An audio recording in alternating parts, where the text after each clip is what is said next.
নমস্কার বন্ধুরা, অপর্ণাস কিচেনে আপনাদের সবাইকে স্বাগত।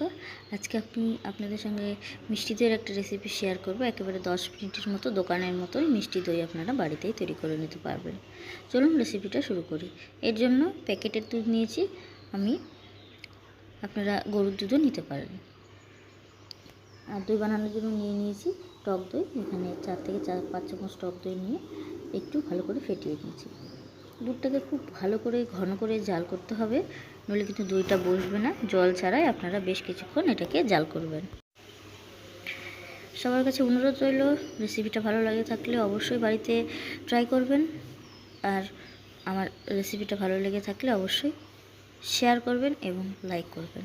নতুন বন্ধু হয়ে থাকলে চ্যানেলটাকে অবশ্যই সাবস্ক্রাইব করে রাখবেন এরকম আরও নতুন নতুন রেসিপি পাওয়ার জন্য। একেবারে অল্প সময়ে দইয়ের রেসিপিটা আপনাদেরকে তৈরি করে দেখাচ্ছি। চাইলে আপনারা এরকমভাবে দই বাড়িতে বানিয়ে নিতে পারেন।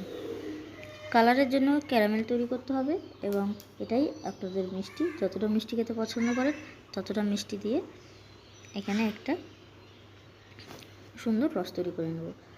এটা বেশ কিছুক্ষণ জাল করার সঙ্গে সঙ্গেই দেখবেন চিনিগুলো ভালো করে গলে এসছে এবং কালারটাও বেশ সুন্দর হয়ে গেছে।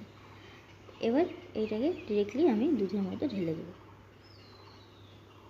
ঠান্ডা হতে দেবেন না, ঠান্ডা হয়ে গেলে কিন্তু চিনিগুলো আবার জমে শক্ত হয়ে যাবে, তখন কিন্তু আর হবে না।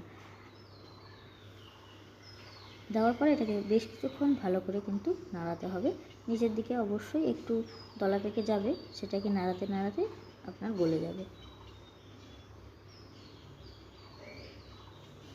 এবারে এটাকে বেশ কিছুক্ষণ ধরে নাড়িয়ে হালকা একবারের জন্য একটু গরম করে নিব, মানে আবারও একটু ফুটিয়ে নিয়ে হিটটাকে বন্ধ করে ঠান্ডা হতে দেবো। বেশ কিছুক্ষণ ঠান্ডা করে নিতে হবে, মানে বেশ সময় ধরে ঠান্ডা করতে হবে, একটু ঘেটে ঘেটে। যদি ঠান্ডাটা না হয় তাহলে কিন্তু দইটা হবে না। আপনারা চাইলে এখানে আঙুল দিয়ে দেখিয়ে নিতে পারেন ঠান্ডা হয়েছে কিনা। একেবারে ঠান্ডাও হওয়া যাবে না, নর্মাল টেম্পারেচার যখন চলে আসবে ঠান্ডার কিছুক্ষণ আগে, মানে হালকা উষ্ণ গরম যখন থাকবে তখন টক দইটা আপনাকে দিয়ে দিতে হবে। আঙুল দিয়ে একবার দেখে নিলাম। এবারে আমি ফেটিয়ে রাখা টক দইগুলো এখানে দিয়ে দেবো।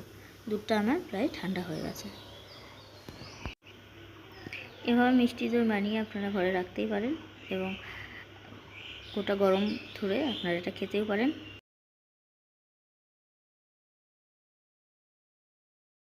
দুধটা ঠান্ডা হয়ে গেছে কিনা বারবার করে চেক করে নিচ্ছি, কারণ গরম বেশি থাকলে দুধটা কিন্তু ফেটে যাবে, দই বসবে না। 4 থেকে 5 চামচ টক দই নিয়ে নিলাম হাফ লিটার দুধের জন্য। এবারে সেটা খুব ভালো করে মিশিয়ে নিতে হবে। মিশিয়ে নেওয়ার পরে আমি এখানে বাটি নিয়েছি, ছোটো ছোটো দোকানে দেখবেন দইয়ের বাটিগুলো পাওয়া যায়, সেই বাটির মতন ছোটো ছোটো বাটি নিয়েছি। একটা ছোটো মাটির ভাঁড়ও নিয়েছি। এইগুলোতে আমি একেবারে ভর্তি করব না, ভর্তি করার আগের মুহূর্তে ছেড়ে দেবো। একটা মোটা তোয়ালের সাহায্যে ঢাকা দিয়ে ওভারনাইট রেখে দিয়ে গরম জায়গায় আমি এটাকে রাখবো। পরদিন সকালে আপনাদেরকে দেখাচ্ছি কত সুন্দর আমার মিষ্টি দই একেবারে দোকানের মতন রেডি হয়ে গেছে। আপনাদের সবাইকে অসংখ্য ধন্যবাদ আমার রেসিপিটা শেষ পর্যন্ত দেখার জন্য। ভালো থাকবেন, সুস্থ থাকবেন। আবারও দেখা হবে অন্য কোনো রেসিপি নিয়ে। আর অবশ্যই রেসিপিটা বাড়িতে একবার বানাবেন।